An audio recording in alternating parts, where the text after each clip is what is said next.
Hey there, School Believers. If you're feeling burnt out, stuck, or like your spark is running on empty, you're not alone. But here's the thing, you don't have to stay that way. What if you could wake up with a genuine excitement instead of hitting that snooze button 5 times? What if you could tackle the day with the kind of energy you had when you were younger? My friends Spencer Jones and the team at Chosen For are leading something truly powerful called the Energy Sovereignty Bootcamp. This is a short, high-impact experience designed to help you reclaim your energy and finally feel like you again. The real you. The energized, motivated, unstoppable version of yourself that you know is still there. Here's what makes this different. Spencer isn't just talking theory. He's walking you through proven strategies that has helped thousands of people break free from the exhaustion cycle and tap into sustainable, natural energy that doesn't crash at 3 p.m. Spots are limited, and this bootcamp fills up fast. So if you're ready to stop just surviving and start thriving, head to esbootcamp.wearechosen4.com right now and grab your spot. Don't let another day slip by feeling less than yourself. Your energy sovereignty starts now. This is an Undiscovered Legacy production and proud member of Pod Nation Media Network. All right, School Believers, let's get across the start line with today's entrepreneur, Albert deMontes, a talent scout from New York City. Let's go! Are you ready to unlock your entrepreneur potential? Are you ready to break free from all the barriers holding you back? Then you've come to the right place. Welcome to the Undiscovered Entrepreneur, your first step in getting across the start line. Let's get across that start line together, right here, right now, on the Undiscovered Entrepreneur. Someday doesn't exist. It's not on the calendar. So what is your reality? Start taking action today. What actions can you take? And even if it's jotting down some ideas, taking, as an actor, go back into acting class, go shoot some scenes on your phone and practice, doing a couple monologues on your phone, or as a business owner, going to some networking events. Salutations, School Believers, and we're here again with another amazing entrepreneur. Today we're here with Albert. Hey, Albert, how are you? I'm great, Jeff. Thanks for inviting me. Yeah, thank you for taking your time out of your day to be on the Undiscovered Entrepreneur and get across the start line. We super appreciate you. I'm so happy to be here. All right. So before we go any further, I have a semi-serious question to ask you. Okay, you ready? Mm-hmm. Okay. Are you a School Believer? I sure am. All right. Thanks, Albert. Thanks for being a School Believer. Super appreciate you. All right. So right here front, what I'd like to do here is get an idea of who you are, what your entrepreneur adventure is, and what it was like for you to get across the start line in your entrepreneur adventure.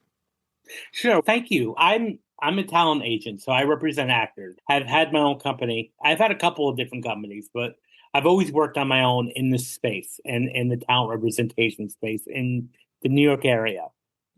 So my journey was a bit unconventional. When I say that, I meant most people who start, at least in my space, start off working for somebody else, maybe being a junior agent or even an assistant, and then move up the ranks and then eventually start their own company.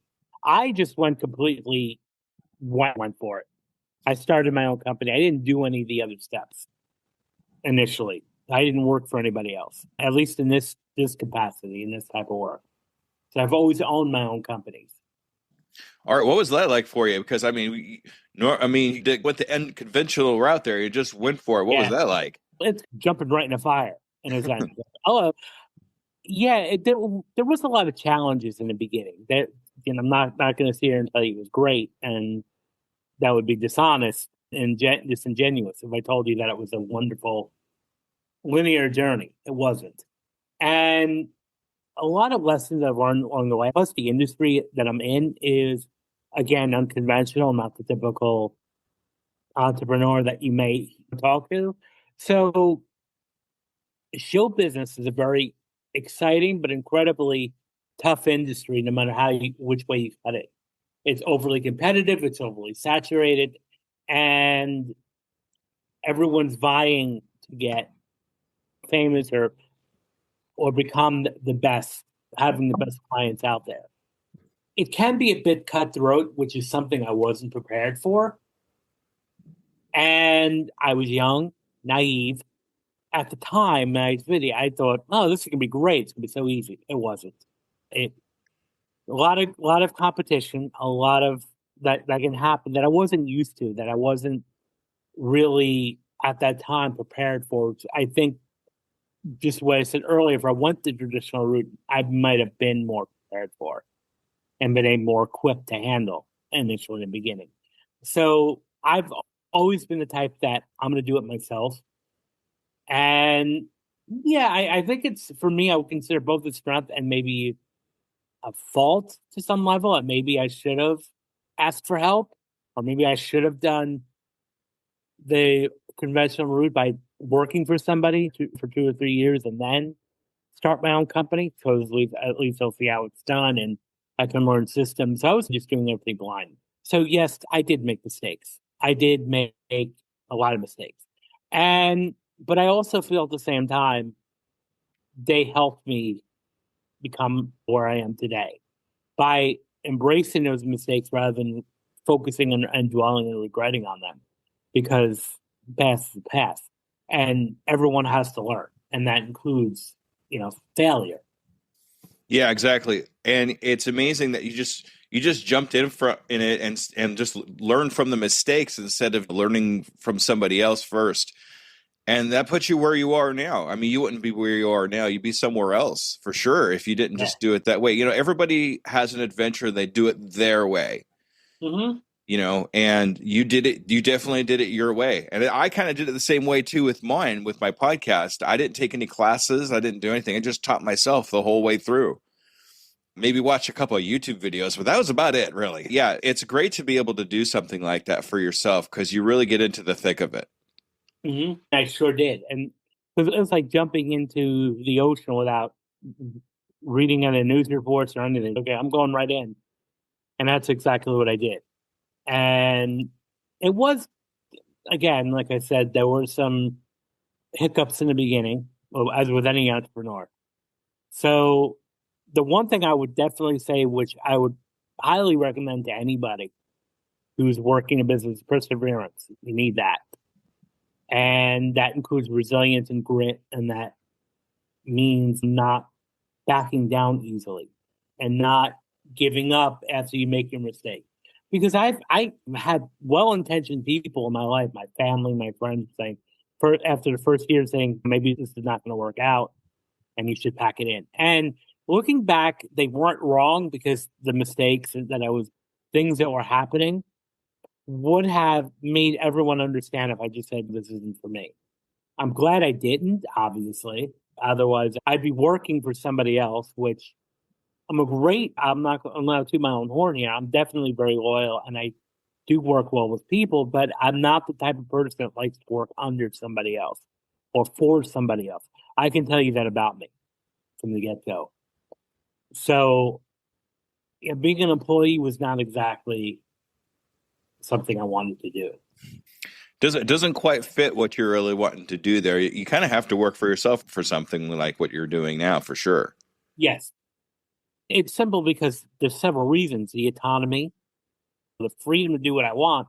If I'm working for somebody else, I would have to conform to the mission of their company. I'd have to their agency, to their workflow. And even because I've talked to other people who work for agencies, there are agents in other agencies, and they say that a lot of their decisions are not theirs. That even like the type of client they want to sign, like if I wanted to sign an actor. Now, obviously, being my own company, I could sign whoever I darn well please. But if I worked for somebody else, I'd have to get approval, and they could say no. Or Right. if it comes time to every agent, what they do at the end of every 6 months to a year is we go through our client list and say, okay, who do we like release from the agency? Which actors are not aren't the best fit anymore? If I work for somebody else, other people make a decision for me, Mm-hmm. and I have to defend that.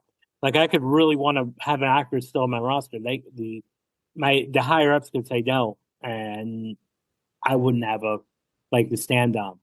So it was just like I wanted to do things my way. Now, yes, I mean the what I was saying earlier, the advantage of maybe working with somebody else is they may have a more proven system that might have been more an easier path for me to learn, like to look at a proven system of the way things are done.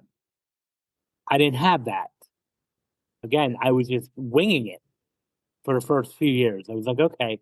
And then I just really, even to this day, 21 years later, I'm doing what works, like for me. And I can only speak from my own experience when I say how things should be done. I can only say this is what works for me. And it may not work for somebody else. So that's the only advantage of I would say, not getting that foundation is maybe some of the errors that I encountered might have been avoidable. Who knows? But I also at the same time I can't really, I'm not going to be like, oh well, this could have been or this could have been because it's over. It's a past. I could only say, what can I learn from this? And that's the whole thing about failure. I think one of the important lessons I've learned about failure is not to feel sorry for ourselves or not to dwell in it or wallow in it.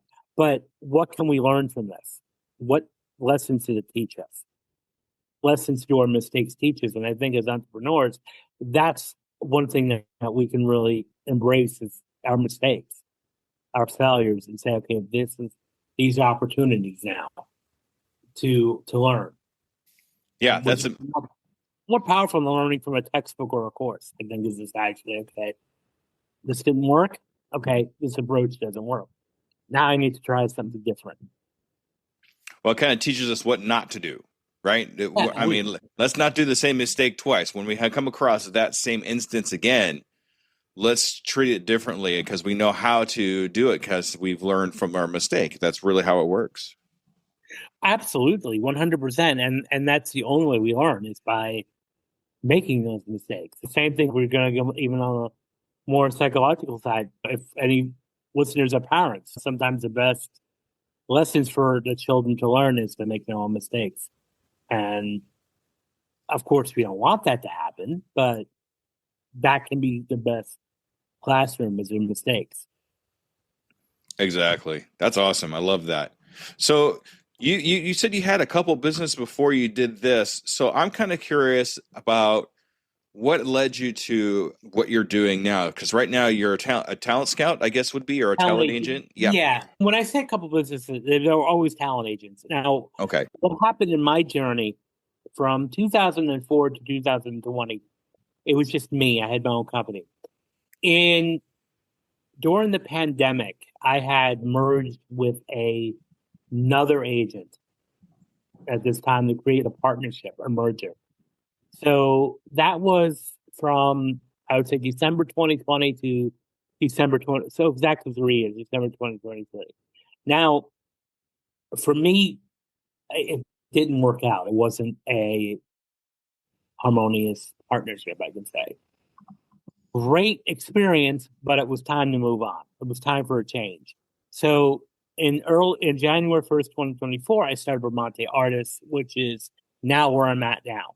So I've always had my own company, and there were always talent agencies, but it was just under different names and branding. So I was on my own for about 16 years, and then I merged for 3 years, and then now back for a year and a half, almost 2 years now. I'm back on my own.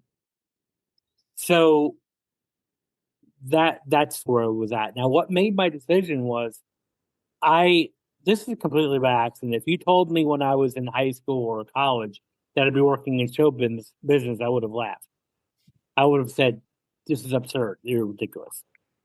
I had really no. I mean, I had some interest, but not a whole lot. I was in a drama club in high school. I took some acting classes in college as electives, but I was bent on becoming a psychologist, a clinical psychologist.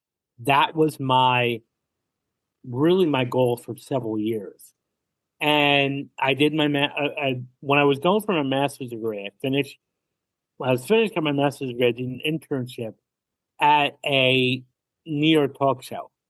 So, again, unconventional internship for a psychology grad student.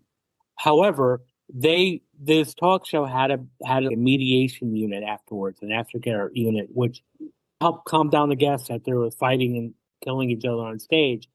What can we do? Let's get them to calm down afterwards, and maybe get them the help they need in their home state. So that's what the department I worked in as an intern. So I was doing psychology and counseling, but just in a very unconventional background. That sets the seed for my show, my career in the entertainment industry. Although I will tell you this, I'd never want to go near talk TV ever from that experience. It was a lot different from what I thought it was. Mm-hmm. The reality of it, huge wake up call there. So, but afterwards, this is right around the time 9/11 happened, and I'm in New York, near the New York area. So I started volunteering. I started working, helping with some people who I met at this talk show, to create an organization that provided counseling, crisis intervention, and advocacy services to fallen rescue workers and their families. Again, nothing related to acting. But I started working with a lot of SAG actors, with people that were somewhat not, I wouldn't say A-list celebrities, but people that were in the Sopranos and Sex and the City, who had nice sized roles. So, and they were, oh, you should go into acting. You have a great look. And so I tried it. I said, well, I did take some acting classes. I was in drama. Maybe there's something to it. There wasn't. I love being around actors. Even when I was meeting actors on set, if I was working on a short film or I did a little extra work here and there, I was finding actors I was making friends with. And then when I was looking for acting jobs, I was cutting out notices and saying, here, this would be great for you. And a couple people had said, I wish you could be my agent. And so the wheels started turning. I love doing this. And for me, I think at the heart of it, I'm a connector. Mm-hmm. And I love connecting people. It's like pieces together a puzzle for me. And that is typically what an agent does. We connect the actors to their job. Introduce the actors to the right people, help facilitate an introduction. So I get to be a people connector for business. And that, I think, is the heart of why I'm went on this journey. Is I'm a connector. What a fantastic story, because you really started from left field, from not even anywhere close to what you're doing, and the path was put out in front of you to be what you are now. I mean, if you really think about it, because you really didn't start out as in the acting space until you started getting out there, and then had the opportunity, which led to this opportunity, which led to your zone of genius, which is being a connector. And I think that's fantastic. Thank you.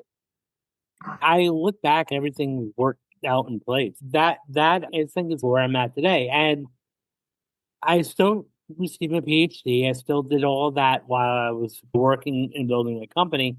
And that even led to my area of expertise now, because my doctoral dissertation was on self-sabotage in actors. Mm. And so that led me to really studying imposter syndrome and how, and in my work, even though I focus more on actors, what I feel this can apply to anybody. It's about entrepreneurs, peak high achievers, and peak performers. We all deal with self-doubt and self-sabotage. Can you give me a little bit more insight on what you think imposter syndrome is and how that works out in our head? Because it sounds like you deal with that a lot. Yes. Or you dealt with it a lot. Both, I can say this personally and with others.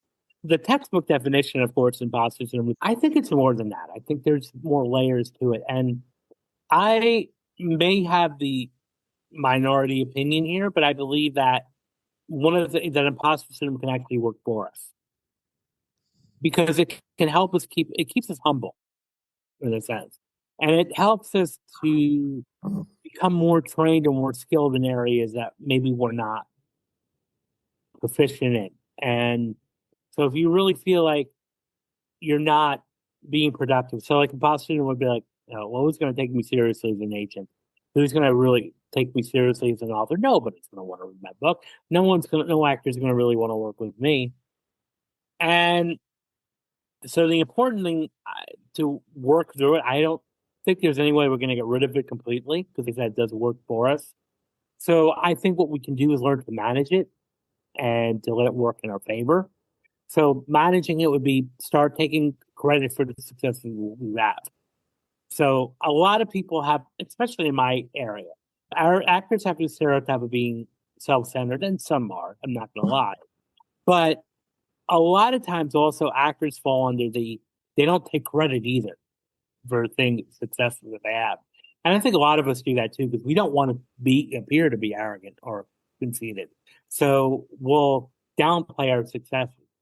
Unfortunately, that will lead to a feeling that you're not trained enough, you're not competent enough. So the one thing I would say is definitely celebrate the education, the training you have. Again, I have the real world experience, so I can credit that to myself. However, I also feel just because I have 21 years that I'm not omnipotent or all knowing. I'm definitely not a full on. I know everything. I don't. I'm always learning.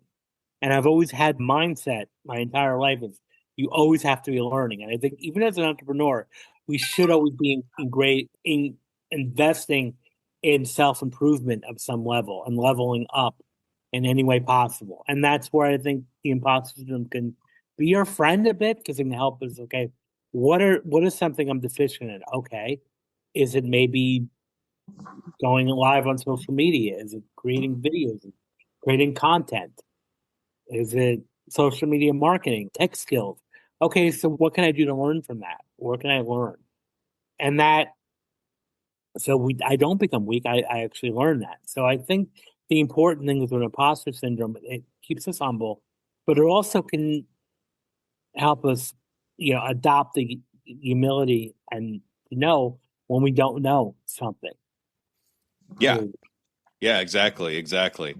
Uh, I know for a fact because I do have a few actor friends, and one thing they're all good at is deflection.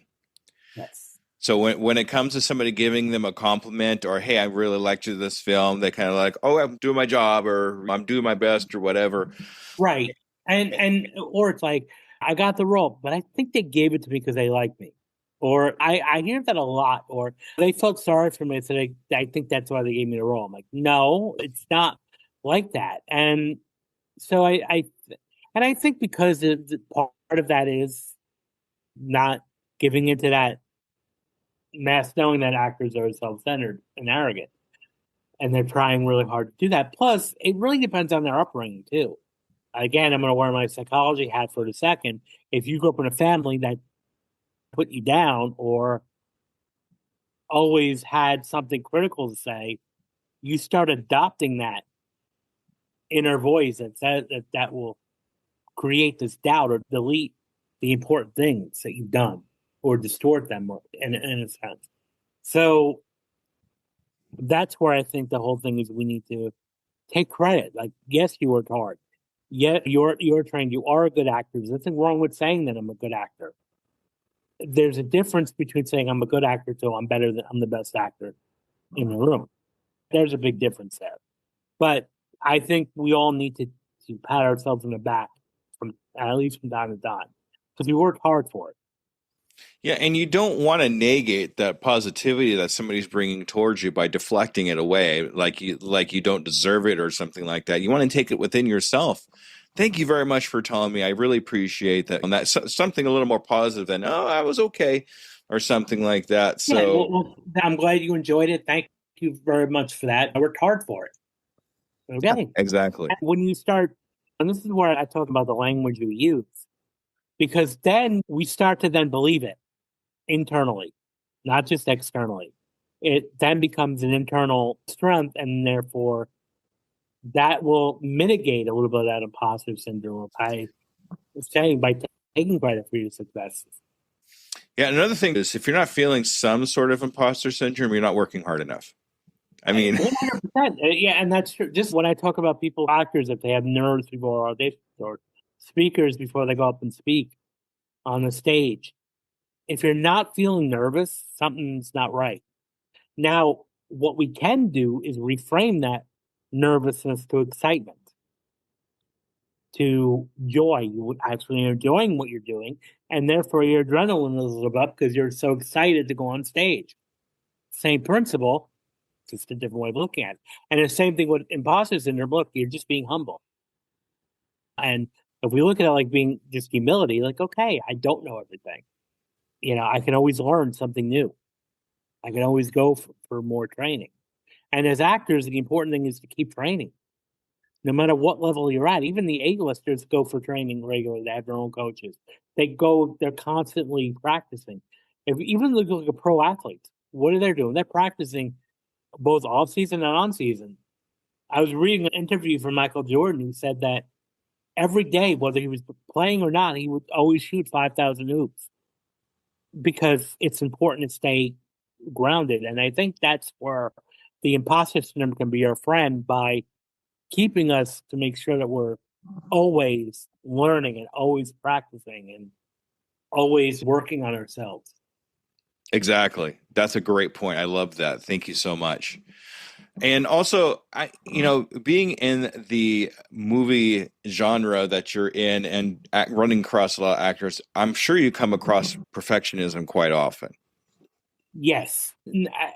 This also is not just with actors, but even with entrepreneurs, is perfectionism. Now, the problem with perfectionism is then it also relates to procrastination.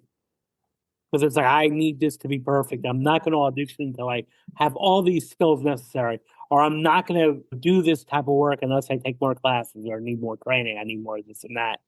And you just never start. You sit there and in a cycle of, I need more. I need more. I need more. I'm not ready yet.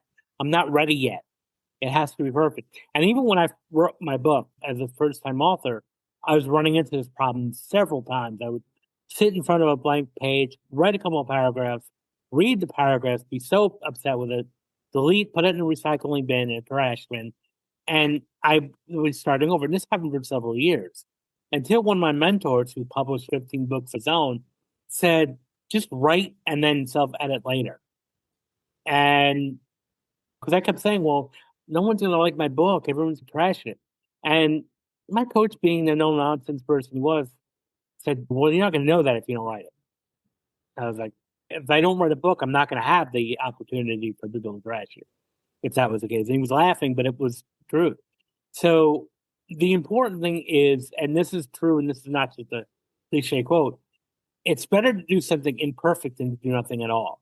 So just do it. You're going to make mistakes. That's the cycle of life. And definitely being a business owner or an actor, you're going to make mistakes. Inevitable. But embrace it. And the only way you're going to get to closer to perfect, because there's no such thing as perfection, is by making those mistakes. And so it's better to take action, imperfect action, is what I would say. Because if you keep it perfection, you start procrastinating, and then therefore you get nothing done.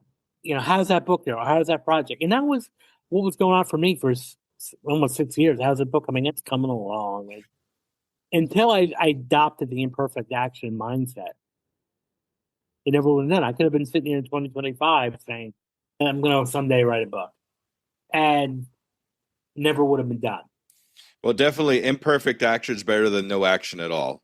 That's really what that boils down to, because we hide behind perfectionism. That's really, like you said earlier, and it makes a great point. Someday doesn't exist. It's not on the calendar. So what is your reality? When start taking action today. What actions can you take? And even if it's jotting down some ideas, taking as an actor, go back into acting class, go shoot some scenes on your phone and practice doing a couple monologues on your phone.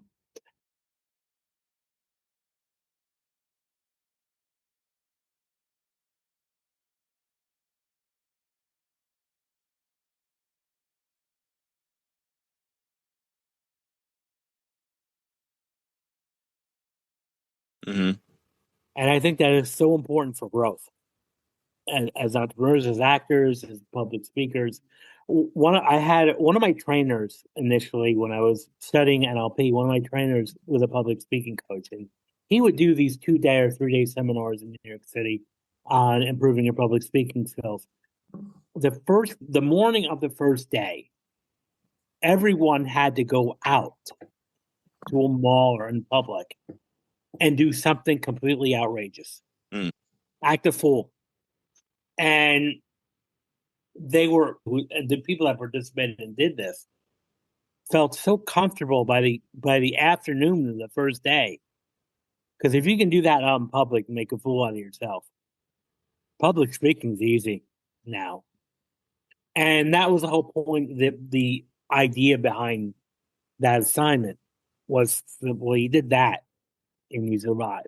So one thing that really I've always done, this is prior to really 2020, but I used to host in New York City with my clients, mainly, or karaoke nights, because I felt like karaoke is a great way to step outside your comfort zone and a great way to face your fears, especially, is to just do it. I always come to believe that sometimes the best way to face your fears is to rip the Band-Aid off. Get out there. And karaoke, and I've even heard other trainers say this too, that karaoke can be a great activity for even aspiring speakers or presenters, because again, it's acting silly in a sense, playful, but really putting you in a lair, if you think about it. That's probably why I want to be a public speaker, is because I spent years singing karaoke. Love doing it. So makes sense. And then it just becomes so easy to speak in front of people. It's like, okay, I could belt, even though I can't sing, I can belt in front of other people. You feel really good afterwards. And even a story that happened to me, I was in New York City on a Saturday, and I had a large gap between events, and I didn't want to go back home to New Jersey in between. So I was like, what can I do? And I saw a karaoke meetup. Great. I'll go to this. I didn't read the fine print, though. Everyone must sing and must sing 2 songs. So I went to this, it was a mini room. So it wasn't like a full on karaoke bar. It was a mini room, a room for 10 or 12 people. And we're all sitting around this large table, circular table. And everyone was start passing the mic around. So I'm just sitting there watching. I just got there, and I happened to get there maybe 2 songs ahead of me. So they pointed the mic and I said, okay, Albert, what do you want to sing? And I just went, and I had to do it. I was in the group description, and I was sober. I didn't drink anything yet. I was like, okay, let's go for it. Now, I want to tell you one thing. Doing karaoke in a bar is easy because you don't hear yourself. Doing karaoke in a room with glass, oh, you heard yourself. And it was just, whoa, do I really sound like this? And what made it even more uncomfortable for me, everyone was so good. I wasn't. I was having fun, I could tell you that. And I didn't know anybody in that room. I walked out of there on cloud 9, feeling great. I don't know how the other experience was, if I tortured anybody else. I didn't care, but I felt great. So the important thing is, that's what I always say now. You want to raise your self-esteem, you want to raise your courage, do something scary. Do something that makes things scary at first, because that's a great way to face your fear. And all fear is, really think of it as false evidence appearing real. Yeah. I'm very happy you said it exactly that way, because that's exactly what I say all the time. It's in my podcast. Ladies and gentlemen, I did not prompt Albert to say that, just so you know. That's very affirming for me, so thank you. I've said this to another podcast. Seriously, I think that it's true, because a lot of times what we fear is not real. And it's, even if the worst case scenario happens, this idea fails or flops, the outcome is, and the reality of the outcome and our perception of the outcome is going to be so different. Okay, so what? So what if we fail? Okay, it's a learning experience. And none of one's going to judge you, because I'll give you another example. When I was ending my merger with other agency, I had to make an announcement to on social media, how to make an announcement to my clients that were currently in the industry that there's going to be a split. I was so worried and so fearful. I'm going to lose everybody. People are going to judge harshly and all of that. And for days, that kept me up at night. I laugh at that now because that never happened. Everyone was so supportive for both of us. Now, great, good luck. How can I help you? How can I support you? And there were, I did lose a few acting clients. Okay, that was going to happen when you split. That's we were going to stay with my former partner. Fine, that's going to happen. But I would say it was like it wasn't even 1/10 of what I thought was going to happen. So that's why I say just go for it. Fear is just that. It's false. So just go for it. And it's kind of better to, and this is also another rule too, shoot first and apologize later, or just do the action first and apologize later if you have to. Because otherwise you never know. And in my case, it was if I acted on that fear, I would never have known. Yeah, for me personally too, I use fear kind of as a guide because a lot of times if you fear it, that means it's something you have to do. It's something that you have to get over because on the other side of that fear is going to be something great, whether it's a learning experience, whether it's meeting a goal, anything like that. It's always on the other side of that fear is something that's amazing for you. Yeah, not only that, then I even started going to, okay, what's the worst case scenario? So let's say I make the announcement and everyone leaves me. Well, then there's so many other actors in New York City. There's hundreds of thousands of actors that I could build my roster back up again if that happened. And that would have been the end of the world for me. And that obviously never happened. So, but if I sat and been fearful of that, it would have did that. And even going back to my book, let's say I published and I did get a lot of 1-star reviews. I would have learned what to do the next time I wrote my second book when I write my second book. And B, we all know sometimes a little bit of negative marketing can help us a bit.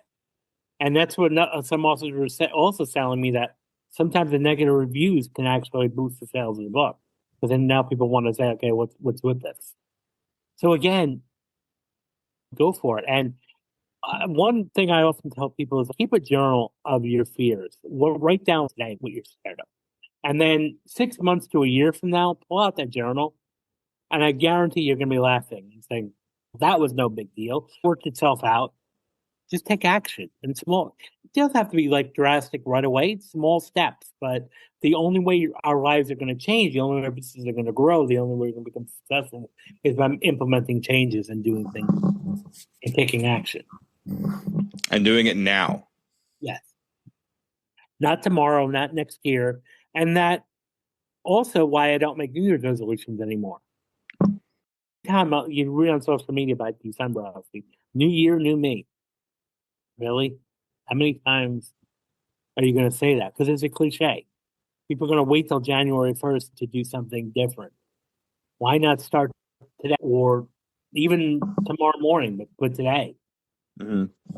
Doesn't have to be on a Monday or the New Year. Just start today because that's procrastination. That's why most New Year's resolutions fail. Like 90%, I heard over 90% of New Year's resolutions fail because people false. It's a procrastination thing. Exactly. That's amazing. Thank you, Albert. That's some fantastic information. I appreciate that a lot. So what I'd like to know here is, and I think we touched on it already, but I'm going to just hit it one more time. If you do come across a new entrepreneur, whether it be in your industry or any other industry, what advice would you give them? What steps would you have them take? So I would say number one, take action. Just start the business. Number two, network with other people in your industry. I think that's so important. Even if they're competitors, still, I think it's important to network with people because you can learn. You can build your base up. You build a referral base up. You never know. So networking with other people. Consume a lot of content. Listen to podcasts in your niche. Read books in your niche. Watch YouTube videos in your niche. Connect with influencers in your niche, whatever area that you're in. So that's where learning begins. and the support and the accountability. Just do it. The networking is so important because it's like the power of proximity. If we hang out with other successful people, we're going to become more successful by default. Just like on the other hand, if we hang out with, there's a lot of negativity in our lives and people around us, we're going to become that negativity by default. Well, we are the sum of the 5 people we hang around most. So if the 5 people that you hang around most are going to be negative, they're going to get into your head and they're going to make you think that you're not good enough, or they're going to feed on that imposter syndrome. Oh yeah, you're right. You're not smart enough for this or whatever. Yeah. It's just the way it is. The world's unfair. This business idea is not going to work. There's too much competition. And therefore, it's like you don't even try. It's not my words, but I'll borrow from Tony Robbins, the power of proximity. Proximity is power. So start hanging out with more successful people. Be around more successful people. This is why networking events is so important. Just to meet other people that are successful entrepreneurs and learn and consume their content and be a sponge for their knowledge so that it'll give you that accountability and it'll give you that inspiration and out in the systems to implement your business. And there's so many places that we could go to be with people along those lines. There's the Chamber of Commerce. There's groups, networking events that you could go to, even Facebook groups of people. I mean, you don't even have to go anywhere. Just go to your phone, your computer, and look for people that are in your same niche that you could conversate with and learn from. LinkedIn also has groups too. Facebook, LinkedIn, great. YouTube, we'll consume a lot of content on YouTube that will, and connect with these creators and these influencers that are in your space. Connect with them, and on social media. So you don't have to leave your home in a sense. And then also listen to other thought leaders in your field. And that's the best way that we're only going to grow in a sense. Exactly. That's amazing. I love that. Thanks for bringing that, Albert. That's fantastic. So what I like to do here is I kind of have a tradition with all my guests. And then in the next 6 months, where do you see you and your company? Do you have a goal for yourself in the next 6 months? Well, the goal for myself is, number one, just to keep thriving, too, and to get better. I always feel like I want to be have more scalability in the next 6 months. So I'd like to have much more high-profile bookings in my down business. As far as my personal, I'm working on a second book at this point. It's only in the planning stages, but in 6 months, I'd like to have it in the editor's hands to start editing. So that's where I see myself in 6 months, in a sense. So, and the only person anyone should be competing with is themselves, not anybody else, not worrying about what other people are doing. So I always say, like, be a better version of yourself in your business in 6 months than you were. Yeah, at this time. So perfect. That leads right into the next thing I was going to say is what I'd like to do, Albert, if it's okay with you, is actually follow up with you in about 6 months. Absolutely. Have another podcast just like this and see how we're doing, see how the book's going too. I'd love to hear about that. I would love to. Definitely. All right, Albert. Okay, this is your time to shine, Albert. This is the time I want you to advertise yourself. How do we get a hold of you and all that good stuff? Okay, ready, set, go. So you can check me out at albertbermonte.com. You can also find me on LinkedIn under Albert Bermonte. And my Instagram is at Dr. Albert Monte. Also check out my book, Rise Above the Script, Confronting Self-Doubt and Mastering Self-Sabotage for Performing Artists, which also has a lot of information for entrepreneurs and business owners.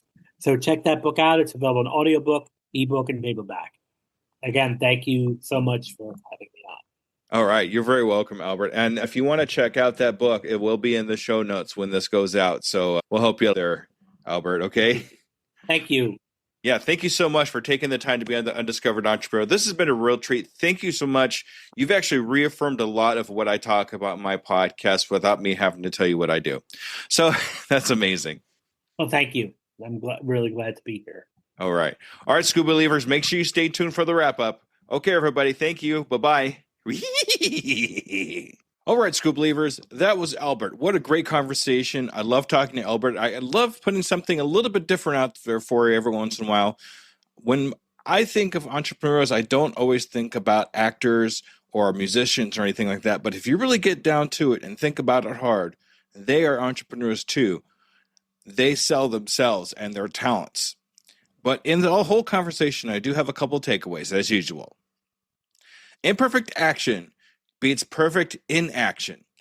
Albert spent 6 years paralyzed by perfectionism while writing his book, until a mentor told him to just write and self-edit later, proving that taking a messy step forward trumps waiting for the perfect moment that never comes.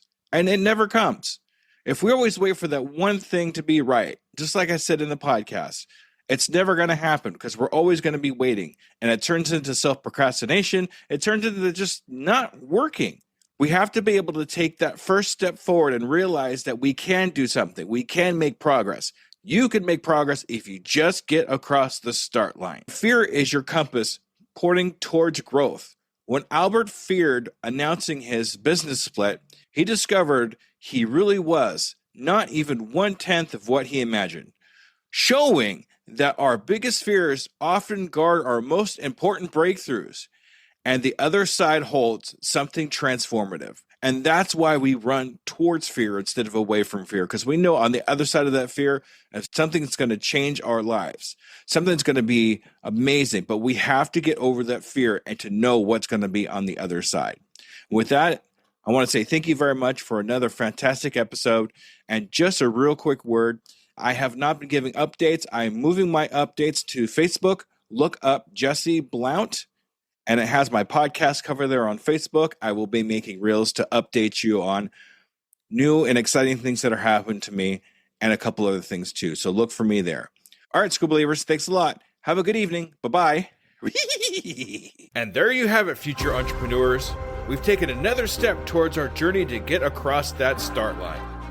Remember, every great business starts with a single idea and the courage to pursue it. You've already shown that courage by joining us here today. As we wrap up this episode of The Undiscovered Entrepreneur, I want to remind you that the start line isn't as far away as you might think. With each bit of knowledge you gain, each fear you face, you're getting closer to launching your dream. Until our next episode together, keep pushing, keep dreaming, and most importantly, keep taking those steps across the start line. They'll all add up to big strides in your entrepreneur adventure. This is Scoob, your guide across the start line. Remember, your future is waiting.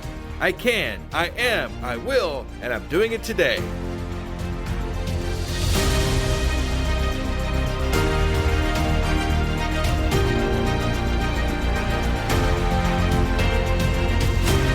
Do you find yourself faltering when speaking in public?